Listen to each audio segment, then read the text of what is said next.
We're so close to the early access release of Fellowship, and I want to talk about the beta before we get there. After I participated in all of the betas they offered this year, I want to say that the game feels amazing.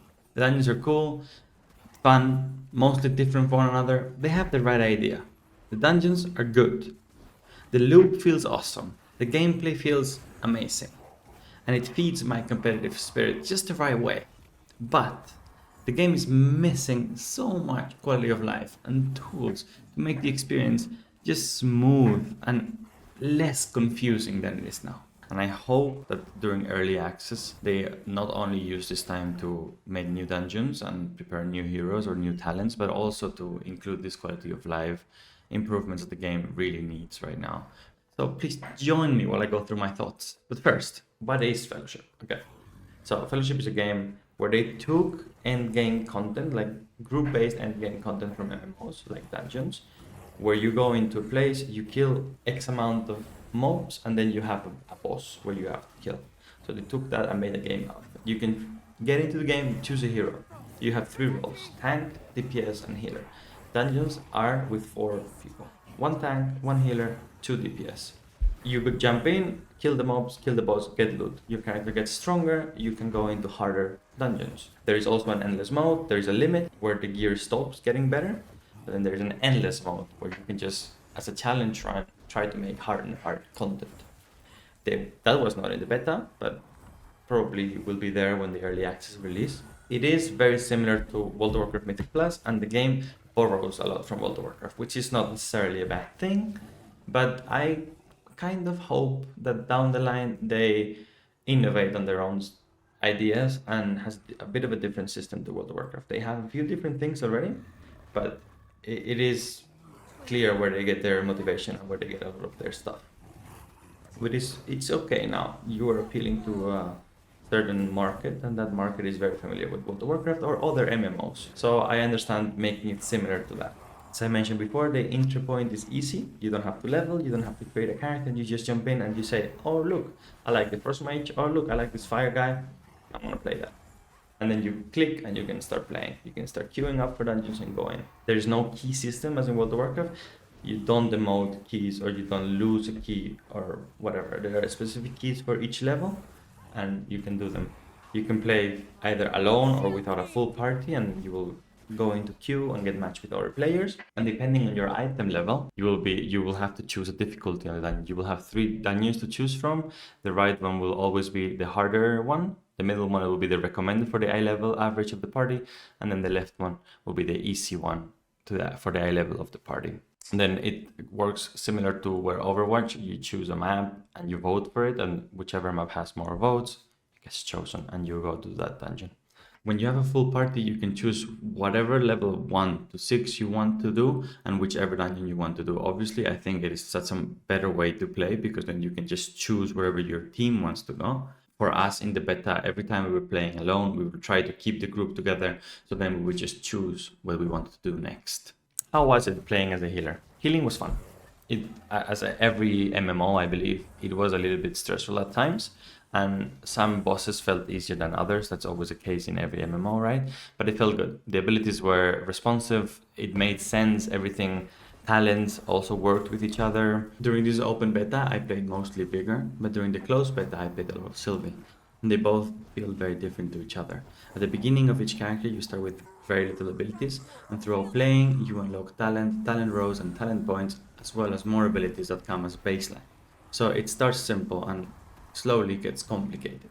When it comes to mobs and bosses, I haven't felt that they were unclear or that they were confusing. Obviously, there were no guides or no anything around these open betas. Just go in and experience, and when you wiped to a boss, it was rather obvious what wiped you, and it was really easy to see what the mechanic was. Maybe it would kill you the first time, but then you would know. It was not confusing, and some things were familiar to the things we already know, and some things were a bit more new and a bit different. How each healer plays is very different. One of them has coins that you charge and then you spend on big spenders for healing or shielding, which is the Vigor gameplay, which is the one I played on the open beta, and then you can see the video right now. And then Sylvie has a different mechanic where she has 4 butterflies that she can put on different people, and that acts as a HUD. And then she has, instead of generating resources and then spending them on heals, she has this resource from the beginning, which are the butterflies, and then you can spend them on different people to use bigger or smaller heals, hots, and different things to make people survive. So this is me healing a boss in Vigor, probably the hardest dungeon for me on the open beta.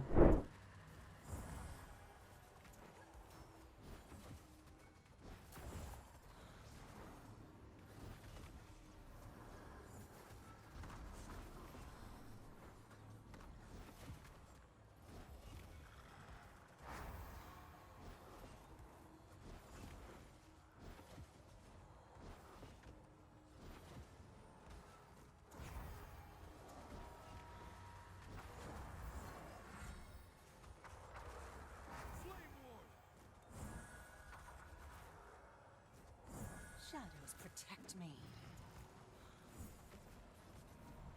The shadows hunger! Twin souls, unfettered!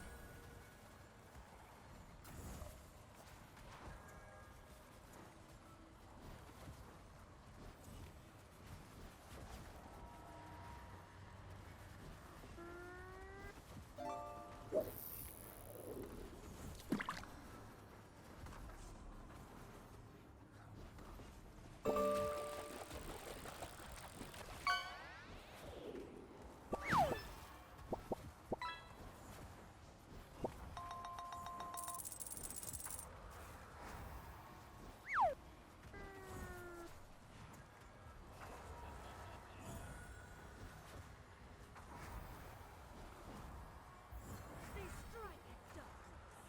Flame!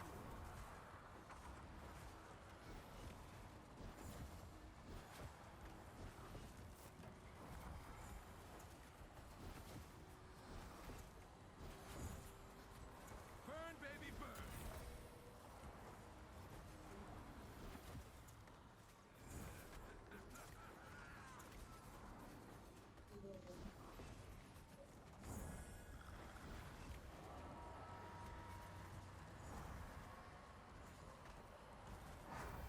My ward protects you. The light envelops us. From still Behold, earth, the the light wind is with us. rises.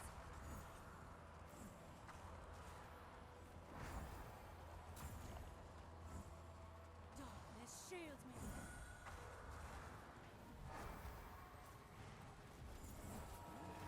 Twin souls, unleashed.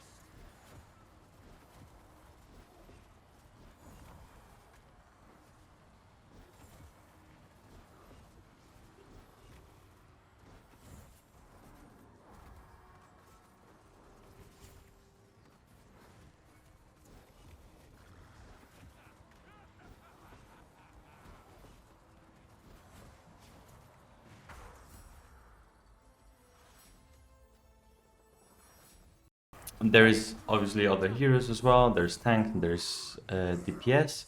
The last open beta had the two tanks. One of them felt more of a mitigation tank, where he could tank a lot of the things and had big mitigation, but had no self-sustain, as in very little healing to no healing.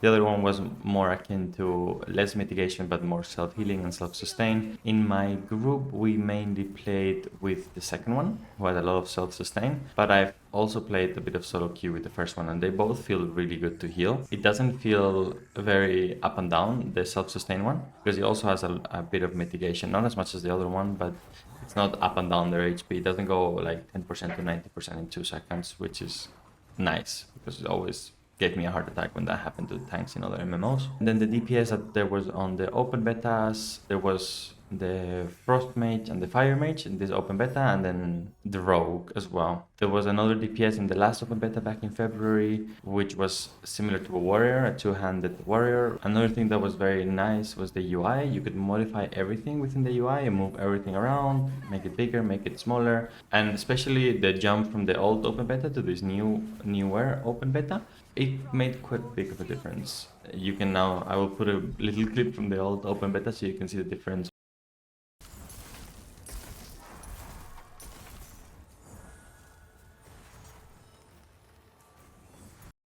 So during the whole open beta right now, we didn't really play much solo queue. There was a couple days where we couldn't assemble a whole team. It was never me alone mainly, but it was me and another guy, or me and two other guys, where we were missing a tank, and we never had a lot of issues coming into the rest of the team.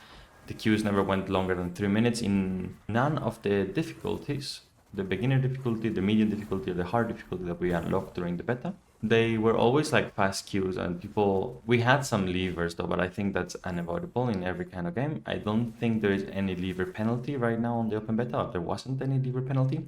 I hope they can manage to make it that it's not worth to leave, which I think they are trying to, since even if you don't time the dungeon, you can still get loot, and everyone gets loot in the dungeon, which is a very nice thing. And even if you don't need that loot, you can scrap the loot, get materials to later improve other pieces of your gear, or you can use ingots, which is an in-game currency that you can get at the end of the dungeon, or you can buy with keys that you can also get at the end of the dungeons to get a different piece of loot from that one. There are 3 different kinds of ingots. One of them gives you a random piece, another one gives you a selection of 3 random pieces, another one gives you a different piece of the same category. So the first one you put in a chest, you get anything else.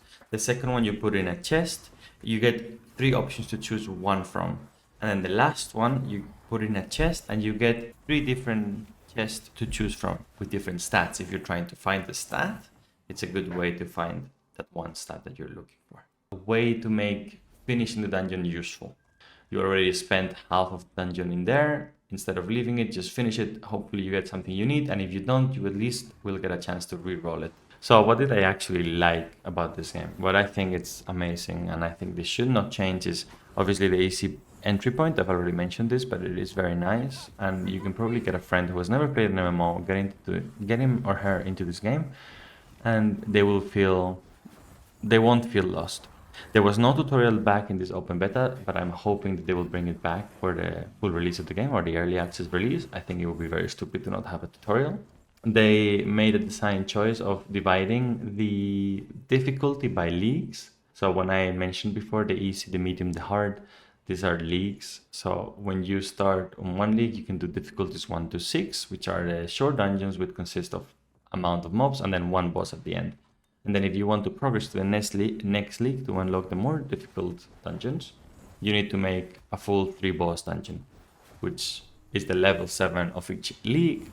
And it is a bit of more of a challenge than the 10 to 15 minute one boss dungeons. Then again, having these 10 to 15 minutes dungeons is really nice, because you just jump in, queue for one, and you don't have to spend an hour of looking for a mythic class, looking for a group, yada yada. You just have this moment that you log in, you click on queue up, you get a pop-up, and you just go in 15 minutes in and out, quick adventure, fun and easy. So the solo queue, which is a feature that a lot of people were asking World of Warcraft, has been implemented in this game.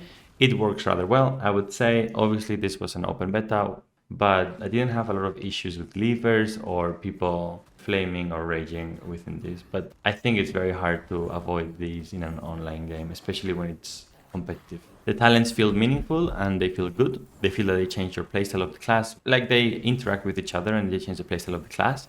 You start prioritizing other spells. You start feeling like other spells are very important. Or even spells that before were single target become AoE. So I think the talents are in a very good place, and I think they've put a lot of work into them, which is very nice to see. So what about the dungeons? Dungeons feel very good. The pacing of the dungeons are very nice. Most of the dungeons have like different paths that you can choose from, which is obviously good. So it's not really a straight line. You can choose to go this way or that way depending on your group, depending on what your tank thinks it's easier. Maybe your heal can heal this, but he cannot really heal the other part. So the pacing and the dungeon design feels really good. The boss design feels very nice as well. There's this feature that they have that you can have an interrupt focus. I don't know if a lot of people are aware of this, because in the beta, at the end of the beta, I saw more people using it, but at the beginning it was a bit more lackluster, where you can just, as a DPS for a tank, because healers don't have an interrupt in this game. We do have a stun, but no interrupt. But you can put your focus on that target and your interrupt cooldown will appear on the bosses or the enemy's health bar. So your little icon from, let's say, the tank or the DPS will appear. They will all put it on the boss, and you could see the order and who would go first, second, and third, and then the cooldown for each of them. So that's a very nice thing that they added to the game, but I think they should, like as I said before, that add the tutorials so people are aware of this, because obviously you would have to go into settings and see the keybind to see what it is and then try it out, etc. The marking is very similar to World of Warcraft. You can make your ground marks, you can mark people or enemies to focus down. That's same, easy, accessible, useful, but not very different from what World of Warcraft has right now. The mechanics of the dungeon are clear. They are different colors, which other games struggle with, unfortunately. When we wiped an Ani boss, we were like, oh, okay, we have to, like, as simple as, oh, we have to interrupt that, to, oh, we have to bait that ability over here, so when the other boss's ability happens, we can actually go there and avoid it. So I don't think it was hard to understand, which is good. And as I said before, the feeling of the game was very nice. The gameplay experience and the loop was very addicting, and you wanted more and more and more. Obviously, what you want from these games, right? The game will be released as a buy to play, only buy once, play forever. And then there will be a cosmetic shop. They have promised that there's only cosmetic on the shops, mounts, transmogs, probably maybe different abilities. I don't know what is gonna be in there. So that's nice. Obviously, having no pay to win is always a win for any game. What are things that I think should come as soon as possible, or that I expect them to come, honestly? But obviously, I have no confirmation of any of this. But I really would like a dungeon journal. There is a dungeon codex in the game that has the lore and the loot of the dungeons, but I would really enjoy to have a dungeon journal where you can see the mobs, what the mobs do, what the bosses do, at least the bosses, at least have somewhere where you can look at the abilities of the bosses before you go in. It would be nice to just know a little bit before you go into the boss completely blind. And another thing that I would be very excited to have is something to do routes on within the game. There is a website right now called Fellow Tools, I will put it in the description, where you can actually do routes, and those routes are accessible by anyone. You can share the route with your team and they can open the website. But it is always weird to use a third-party tool or a website to use these things. So I wish they would add it in the game. And I think it's a very nice way of sharing a route, also knowing where you want to go and or how much percentage does this group of mobs give versus this one. Because in a lot of dungeons we ended up either under counting or over counting. Also, I am surprised the game does not have a minimap, which is something I actually miss. But there is a map, you can click M and open a map. It is not the best map ever. It is not super clear. You get used to it, but it is not super clear. But it would be nice to see a minimap to see where the tank is going, or if you die, you can kind of like catch up to your team easily instead of having to open them up and see, oh, okay, where are they? Oh, they're over here. I think the spell bar needs some work, especially assigning and moving the spells feels kind of clunky. It's like right clicking and then a menu pops up with all your skills and you have to left click the skill you want there, but it doesn't really get deleted from the other place. So I would just I think it's just easier to click and drag the spell and then have a little window pop up with all your spells that you have access to. I think there should be a lot more variety when it comes to trinkets. I think trinkets end up like everybody can use all the trinkets, right? Or it felt like that way in the open beta, where everybody could have a mass dispel trinket, or everybody could have a potion trinket, or everybody could have a shroud, like a mass invisibility trinket for your party. So I wish they would make trinkets also towards the classes specifically, or maybe intellect users or agility users or strength users have different trinkets, or even roles, tanks, healers, and DPS have different trinkets. Another thing that I would really like, especially as a healer, is to see who's being targeted on the unit frames. Like I have my unit frames and I know there's a boss ability coming, but I don't know who's gonna get hit by this boss ability. Like any kind of single target ability, I wish just they would announce who is getting targeted by it in the unit frames. It would be really useful to have as a healer. The obvious thing about this game is that they need a lot more dungeons and heroes. It's gonna be a seasonal game, they've announced this. But I think every season they need to come up with like new heroes, new dungeons, because if not, they will get repetitive very fast, because all the other things that MMO offers, they are not in this game. So this game is solely dungeons. So you need to have new dungeons on every season. At least add to the pool new dungeons. Maybe remove some dungeons from the pool, add new ones, and then do some changes to them, do some things to them, and they feel a little bit newish. Well, I didn't really have a big issue with levers on the beta, but I feel like it will end up being an issue in a game like this. Hopefully they don't have to rely on a report system, or they don't have to rely on a lever system. But as I mentioned before, maybe foment doing the dungeon, which I think they're working on, right? Getting those ingots, getting the gear, being able to reroll the gear to what you want, or to have a chance to reroll it to what you want. It is a big thing towards that direction. So I hope people will just finish the dungeon because they're fast and they're not like a long time. There was one thing that I also didn't understand during the open beta, which is why limit the dungeon pool on every level? Why am I not allowed to do all the dungeons on every level? So if I want to do any dungeon at level 6, I should be able to do that. Any dungeon at level 6, not these 2 dungeons they choose for me. Which was also weird. I understand that at level 7 you can only do the long dungeon because that's the qualifying to the next league dungeon. But throughout level 1 to 6, why am I not able to choose any dungeon to do at any level? Level 1 had different dungeons, level 2 had other dungeons, level 3. I wish you could just choose any dungeon. All in all, I am very excited for this game. Obviously, it's not perfect, but I think it has a lot of potential, and I will be playing it day one. If you have played the open beta, I would also love to hear what you think about it and what you think should be added, should not be added, or what you think the game does well already. And I hope to see you in the game 16th of October. Thank you, and have a good day.